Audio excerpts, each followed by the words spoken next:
Hello everyone, welcome to my channel Anurag YT date. UP TET जुलाई 2026 के लिए ये क्लास नंबर 2 है और इसमें हम देखेंगे पर्यावरण अध्ययन एवं समान ज्ञान से रिलेटेड 200 वन लाइनर प्रश्नों को। मोस्ट इंपॉर्टेंट 200 प्रश्नों को यहाँ पे हम कवर करेंगे। सबसे पहले देखेंगे पारिस्थितिकी तंत्र एवं इकोलॉजी बेसिक। इससे रिलेटेड एक प्रश्न जरूर परीक्षा में आता है, इसमें आपको याद रखना है इकोसिस्टम शब्द का प्रथम प्रयोग एजी टॉन्सले द्वारा किया गया था और इकोलॉजी शब्द का प्रथम प्रयोग अर्नेस्ट हैकेल द्वारा किया गया। बायोस्फीयर रिजर्व शब्द का प्रयोगकर्ता याद रखिएगा एडवर्ड सुएस्ते और जैव विविधता शब्द का प्रयोगकर्ता ईओ विल्सन थे। एक प्रश्न इनसे जरूर पूछा जाता है कि कौन से शब्द का प्रयोग किसने किया था, तो इकोसिस्टम शब्द का प्रयोग एजी टॉन्सले द्वारा किया गया, इकोलॉजी शब्द का प्रयोग अर्नेस्ट हैकेल द्वारा किया गया, बायोस्फीयर रिजर्व शब्द का प्रयोग याद रखिएगा एडवर्ड सुएस द्वारा किया गया, जैव विविधता शब्द का प्रयोग ईओ विल्सन द्वारा किया गया, हॉटस्पॉट शब्द का प्रयोग सर्वप्रथम नॉर्मन मेयर्स द्वारा किया गया और सर्वाधिक जैव एवं जैव विविधता याद रखिएगा विषुवतीय रेखा वनों में पाई जाती है। सर्वाधिक जैव विविधता कहाँ पाई जाती है, तो विषुवतीय रेखा वनों में पाई जाती है। और भारत में पारिस्थितिकी के जनक याद रखिएगा कौन है, तो भारत में पारिस्थितिकी के जनक रामदेव मिश्रा हैं। विश्व की सबसे विशालतम पारिस्थितिकी तंत्र कौन सा है, तो विश्व का सबसे विशालतम पारिस्थितिकी तंत्र याद रखिएगा महासागर है। नेक्स्ट पॉइंट यहाँ पे है प्रदूषण एवं मुख्य गैसें। तो वायु प्रदूषण किन किन गैसों से होता है, तो याद रखिएगा वायु प्रदूषण याद रखिएगा CO2, CO और SO2 से होता है। नेक्स्ट है BOD क्या है, या BOD किसका मापन करता है, तो याद रखिएगा BOD याद रखिएगा जल प्रदूषण का मापन करता है। कई बार परीक्षा में ये पूछा जा चुका है कि BOD परीक्षण से किसका मापन करते हैं, तो ये जल प्रदूषण का मापन करता है। नेक्स्ट है BOD का पूरा नाम क्या है या BOD का फुल फॉर्म क्या है, तो BOD याद रखिएगा बायोकेमिकल ऑक्सीजन डिमांड इसका पूरा नाम है। नेक्स्ट है भोपाल गैस कांड में रिसाव गैस कौन थी, अर्थात भोपाल गैस कांड में जो गैस से यहाँ पे हजारों लोगों की मौत हो गई थी वो गैस कौन सी थी, तो वो थे मिथाइल आइसोसाइनेट और इसे शार्ट में हम मिग गैस के नाम से भी जानते हैं। नेक्स्ट है भोपाल गैस कांड कब हुआ, तो याद रखिएगा भोपाल गैस कांड 1984 ईस्वी को हुआ था। नेक्स्ट पॉइंट है ओजोन परत रक्षा करती है, तो ओजोन परत परावैंगनी किरणों से रक्षा करती है। नेक्स्ट है सर्वाधिक ओजोन क्षयकारी गैस कौन सी है, तो ओजोन को जो सबसे ज़्यादा नुकसान पहुंचाने वाली गैस CFC अर्थात क्लोरोफ्लोरोकार्बन है। नेक्स्ट है ध्वनि प्रदूषण मापने की इकाई क्या है, तो ध्वनि प्रदूषण मापने की इकाई याद रखिएगा डेसिबल है। नेक्स्ट है वायुमंडल में सर्वाधिक गैस कौन सी पाई जाती है, तो वायुमंडल में सर्वाधिक गैस नाइट्रोजन पाई जाती है। नेक्स्ट है भारत के राष्ट्रीय उद्यान एवं रिजर्व। बर्फ जीवों के लिए जो राष्ट्रीय पार्क है वो कौन सा है, तो याद रखिएगा बर्फीले जीवों के लिए राष्ट्रीय पार्क पिन घाटी है और पिन घाटी कहाँ पर है, तो याद रखिएगा ये हिमाचल प्रदेश में है। नेक्स्ट है साइबेरियन सारस का प्रजनन स्थल कौन सा है, अर्थात साइबेरियन सारस कहाँ पर रुककर प्रजनन करते हैं, तो वो है केवलादेव। केवलादेव कहाँ पर है, तो केवलादेव याद रखिएगा राजस्थान में है। आपको यहाँ पे दो तरीके से याद रखना है, जैसे पिन घाटी कहाँ पर है, तो पिन घाटी हिमाचल प्रदेश में है। केवलादेव कहाँ है, तो केवलादेव राजस्थान में है और केवलादेव में साइबेरियन सारस यहाँ पे प्रजनन करते हैं। नेक्स्ट है मरीन राष्ट्रीय उद्यान कहाँ पर है, तो मरीन राष्ट्रीय उद्यान अंडमान निकोबार द्वीप में है। कौन सा राष्ट्रीय उद्यान अपना जल प्राप्त करता है, तो याद रखिएगा कॉर्बेट राष्ट्रीय उद्यान में जल यहाँ पे है। नेक्स्ट है जिम कॉर्बेट राष्ट्रीय उद्यान का पूरा पहले का नाम क्या है, तो जिम कॉर्बेट राष्ट्रीय उद्यान का पूर्ण नाम याद रखिएगा हेली है और जिम कॉर्बेट राष्ट्रीय उद्यान उत्तराखंड में स्थित है। नेक्स्ट है सरिस्का राष्ट्रीय उद्यान कहाँ पर है, तो सरिस्का राष्ट्रीय उद्यान याद रखिएगा राजस्थान में है। नेक्स्ट है चंद्रप्रभा वन्यजीव अभ्यारण्य कहाँ पर है, तो चंद्रप्रभा वन्यजीव अभ्यारण्य याद रखिएगा चंदौली में है।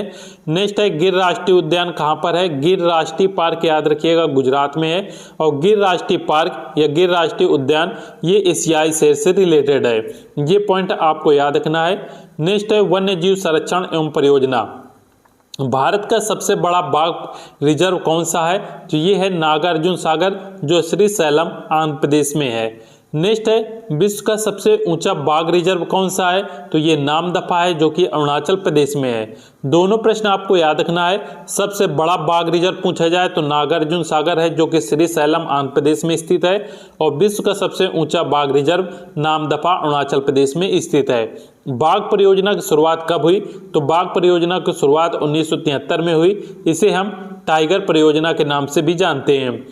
हाथियों की अवैध हत्या रोकने हेतु कार्यक्रम कौन सा है, तो हाथियों के अवैध हत्या रोकने के लिए कार्यक्रम माइक शुरू किया गया है, ये आपको याद रखना है। गिद्धों के संरक्षण हेतु कार्यक्रम कौन सा है, तो गिद्धों के संरक्षण हेतु सेव ये कार्यक्रम शुरू किया गया है। बहुत ही इंपॉर्टेंट है कि सेव कार्यक्रम याद रखिएगा, गिद्धों के संरक्षण से संबंधित है, और माइक ये जो कार्यक्रम है ये हाथियों की अवैध हत्या से रिलेटेड है। नेक्स्ट है गेंडा का पहला गिद्ध प्रजनन केंद्र कहां पर है, तो धर्मपुर असम में है। नेक्स्ट है हंगुल परियोजना की शुरुआत कब हुई, तो हंगुल परियोजना की शुरुआत याद रखिएगा 1970 ईस्वी में हुई थी।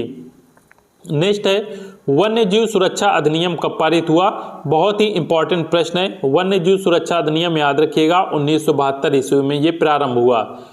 नेक्स्ट है भारत में सर्वाधिक वन कहां पर है, भारत में सर्वाधिक वन याद रखिएगा मध्य प्रदेश में है। कितने परसेंट भूभाग पर वन अनिवार्य है, तो 33% भाग पर यहाँ पे वन पाए जाते हैं।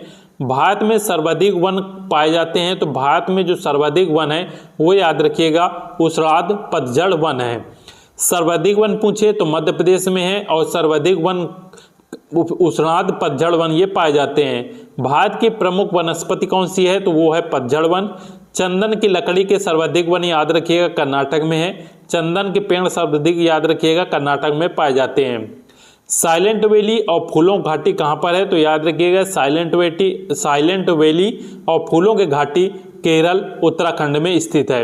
इंपॉर्टेंट ये प्रश्न है। दलदली व ज्वार भाटा क्षेत्रों में पाए जाने वन को क्या कहते हैं, तो दलदली व ज्वार भाटा क्षेत्रों में पाए जाने वाले जो वन होते हैं उन्हें मैंग्रोव वन कहा जाता है। नेक्स्ट है गंगा ब्रह्मपुत्र के डेल्टाई क्षेत्र में जो वृक्ष है उन्हें सुंदरी वृक्ष कहा जाता है। नेक्स्ट है पर्यावरण का दुश्मन कौन सा है, तो पर्यावरण का दुश्मन जो पेड़ है वो है यूकेलिप्टिस, और इसका दूसरा नाम सफेदा भी है। परीक्षा में कई बार पूछा जा चुका है कि पर्यावरण का कौन सा पेड़ दुश्मन होता है, वो है यूकेलिप्टिस, क्योंकि यूकेलिप्टिस जहाँ पे लगा होता है वहाँ पे आसपास की जो नमी है अर्थात पानी को ये बहुत ही अधिक सोखता है। नेक्स्ट है जैव विविधता संरक्षण वाला संगठन, तो IUCN याद रखिएगा, ये जैव विविधता संरक्षण वाला संगठन है। नेक्स्ट है IUCN याद रखिएगा रेड डाटा बुक प्रकाशित करता है। IUCN का मुख्यालय कहाँ पर है, तो इसका मुख्यालय ग्लैंड स्विट्जरलैंड में है। WWF अर्थात world wide fund for nature की स्थापना 1961 ईस्वी में हुई थी, और ये याद रखिएगा WWF का पूरा नाम world wide fund for nature है। नेक्स्ट है राष्ट्रीय पर्यावरण अनुसंधान केंद्र कहाँ पर है, राष्ट्रीय पर्यावरण अनुसंधान केंद्र याद रखिएगा नागपुर में है। नेक्स्ट है पर्यावरण विभाग की स्थापना कब हुई, तो इसकी स्थापना याद रखिएगा 1980 में हुई थी। नेक्स्ट है फॉरेस्ट रिसर्च इंस्टीट्यूट कहाँ पर है, फॉरेस्ट रिसर्च इंस्टीट्यूट याद रखिएगा देहरादून में है। नेक्स्ट है भारतीय वन सर्वेक्षण का मुख्यालय देहरादून में है, और इसकी स्थापना 1981 ईस्वी में हुई थी। नेक्स्ट यहाँ पे देखेंगे पर्यावरण आंदोलन एवं उनकी प्रमुख नीतियाँ। चिपको आंदोलन का उद्देश्य क्या है, तो चिपको आंदोलन का उद्देश्य याद रखिएगा है वनों की सुरक्षा करना। चिपको आंदोलन किसके द्वारा चलाया गया, तो याद रखिएगा चिपको आंदोलन का नेतृत्व करता थे सुंदरलाल बहुगुणा, और ये 1973 ईस्वी में चामोली जिले से चलाया गया था। नेक्स्ट यहाँ पे पॉइंट है नर्मदा बचाओ आंदोलन की प्रेरणा कौन थी, तो याद रखिएगा नर्मदा बचाओ आंदोलन के प्रेरणा या नेतृत्वकर्ता याद रखिएगा मेधा पाटकर थी। पर्यावरण संरक्षण अधिनियम कब पारित हुआ, तो पर्यावरण संरक्षण अधिनियम याद रखिएगा 1986 ईस्वी को पारित हुआ। नेक्स्ट है नई वन नीति की घोषणा हुई थी, तो नई वन नीति की घोषणा याद रखिएगा 1988 ईस्वी में हुई थी। नेक्स्ट है राष्ट्रीय जल नीति बनी, तो राष्ट्रीय जल नीति याद रखिएगा पहले 1987 ईस्वी बनी, फिर 2002 में ये बनी थी। नेक्स्ट है ग्रीन हाउस के कारण पृथ्वी का ताप कैसा होता है, तो ग्रीन हाउस के कारण पृथ्वी का ताप याद रखिएगा टेम्परेचर ये बढ़ता है। नेक्स्ट है जलीय जीव एवं डॉल्फिन से रिलेटेड यहाँ पे प्रश्न, देश का पहला डॉल्फिन रिजर्व कहाँ याद रखिएगा हुगली में है। देश का पहला डॉल्फिन रिजर्व याद रखिएगा हुगली नदी में स्थित है। नेक्स्ट है डॉल्फिन अनुसंधान केंद्र कहाँ पर है? डॉल्फिन अनुसंधान केंद्र पटना विश्वविद्यालय में स्थित है। नेक्स्ट है गंगा का टाइगर किसे कहा जाता है? तो गंगा का टाइगर याद रखिएगा डॉल्फिन को कहा जाता है। नेक्स्ट है डॉल्फिन को राष्ट्रीय जलीय जीव कब घोषित किया गया? तो डॉल्फिन को राष्ट्रीय जलीय जीव 5 अक्टूबर 2009 को घोषित किया गया। नेक्स्ट पॉइंट है भारत में प्रथम जैव मंडली आरक्षित क्षेत्र नीलगिरी है। याद रखिएगा भारत में प्रथम जैव मंडली आरक्षित क्षेत्र नीलगिरी है। घड़ियालों की सर्वाधिक संख्या याद रखिएगा कहाँ पर है? तो भीतरकनिका में है और भीतरकनिका याद रखिएगा उड़ीसा में स्थित है। घड़ियालों की सर्वाधिक संख्या भीतरकनिका में स्थित है और ये उड़ीसा में स्थित है। डोडो पक्षी का संबंध किससे है? तो डोडो पक्षी का संबंध मॉरिशस से है। सारे पॉइंट आपके बहुत ही इंपॉर्टेंट है और एग्जाम में ये प्रश्न पूछे जा सकते हैं, तो इनको अच्छे से जरूर देख लीजिएगा। परिवार की इकाई होता है, तो परिवार की इकाई याद रखिएगा प्रत्येक व्यक्ति होता है। समाज की इकाई कौन होता है? तो समाज की इकाई याद रखिएगा परिवार होता है। बच्चों का प्रथम गुरु कौन होता है? तो बच्चों के प्रथम गुरु याद रखिएगा माता होती है। आदर्श परिवार माना जाता है, आदर्श परिवार याद रखिएगा जो छोटे परिवार होते हैं उनको आदर्श परिवार कहा जाता है। सामाजिक संबंधी के जाल माना जाता है, सामाजिक संबंधी को जो जाल है वो याद रखिएगा समाज को माना जाता है। विवाह योग्य न्यूनतम आयु कितनी है? तो लड़की की याद रखिएगा विवाह योग्य न्यूनतम आयु 18 वर्ष और लड़कों की याद रखिएगा 21 वर्ष है। एकल परिवार में पति पत्नी के साथ अगर रहते हैं तो उन्हें हम अविवाहित बच्चे कहेंगे। नेक्स्ट है संयुक्त परिवार में पति पत्नी के साथ रहते हैं, उनमें माता पिता और दादा दादी रहते हैं। अगर एकल परिवार है तो एकल परिवार में पति पत्नी अर्थात माता पिता के साथ उनके जो अविवाहित बच्चे हैं वो रहते हैं तो उसे एकल परिवार कहा जाता है। और संयुक्त परिवार में पति पत्नी के साथ यदि उनके माता पिता दादा दादी ये सब रहते हैं तो उसे संयुक्त परिवार कहा जाता है। एकल परिवार और संयुक्त परिवार ये परीक्षा में आते हैं। नेक्स्ट है इंसुलिन की रासायनिक प्रकृति है, तो इंसुलिन याद रखिएगा ये एक प्रोटीन होता है। नेक्स्ट है मानव रुधिर वर्ग की खोज किसने की? तो मानव रुधिर वर्ग की खोज याद रखिएगा लैंड स्टीनर ने की थी। नेक्स्ट है दही बनाने में उत्तरदायी जो सूक्ष्म जीव है वो कौन सा है? तो दही बनाने में उत्तरदायी सूक्ष्म जीव लैक्टोबैसिलस है। नेक्स्ट है पौधों में अर्धसूत्री विभाजन होता है, तो पौधों में जो अर्धसूत्री विभाजन है वो पराग कोष में होता है। डेंगू रोग का वाहक है, डेंगू रोग किस मच्छर के काटने से होता है? तो याद रखिएगा डेंगू रोग का वाहक एडीज मच्छर होता है। नेक्स्ट पोलियो का कारण है, तो पोलियो याद रखिएगा विषाणु अर्थात वायरस से होती है। नेक्स्ट है जल जनित रोग, तो अतिसार या हम कह सकते हैं डायरिया जो होता है वो जल जनित रोग है अर्थात गंदे जल पीने से अतिसार या डायरिया रोग होता है। तंबाकू की आदत होती है, तो तंबाकू में एक निकोटीन पदार्थ पाया जाता है जिसके कारण तंबाकू की यहाँ पे लत लग जाती है और वो छूटती नहीं है। नेक्स्ट देखेंगे ऊर्जा कृषि एवं महत्वपूर्ण तत्व। ऊर्जा का नवीकरणीय स्रोत कौन सा है? तो ऊर्जा का नवीकरणीय स्रोत याद रखिएगा पौधे होते हैं। भविष्य का ईंधन किसे कहा जाता है? तो भविष्य का ईंधन याद रखिएगा हाइड्रोजन को कहा जाता है। वाहिनी ईंधनों में पर्यावरण स्नेही माना जाता है, तो वाहिनी ईंधनों में जो पर्यावरण स्नेही होता है उसे सीएनजी को माना जाता है और सीएनजी का पूरा नाम कंप्रेस्ड नेचुरल गैस होता है। सीएनजी का पूर्ण रूप या फुल फॉर्म याद रखिएगा कंप्रेस्ड नेचुरल गैस होता है। गैसीय अपशिष्ट हैं, गैसीय अपशिष्ट याद रखिएगा लकड़ी कोयले का धुआं ये गैसीय अपशिष्ट के अंतर्गत आते हैं। रबी की फसल कौन सी है? रबी की फसल याद रखिएगा चना रबी की फसल होती है। नेक्स्ट है प्रोटीन की प्रचुरता किसमें अधिक होती है? तो याद रखिएगा सोयाबीन चना और मक्का में प्रोटीन की प्रचुरता पाई जाती है। प्याज आलू अदरक क्या है? तो प्याज आलू अदरक याद रखिएगा ये तने होते हैं। कौन सा कायांतरी सेल का उदाहरण है? तो याद रखिएगा संगमरमर जो होता है ये कायांतरी सेल का उदाहरण है। नेक्स्ट है किस मिट्टी का विस्तार भारत के सर्वाधिक क्षेत्रफल है?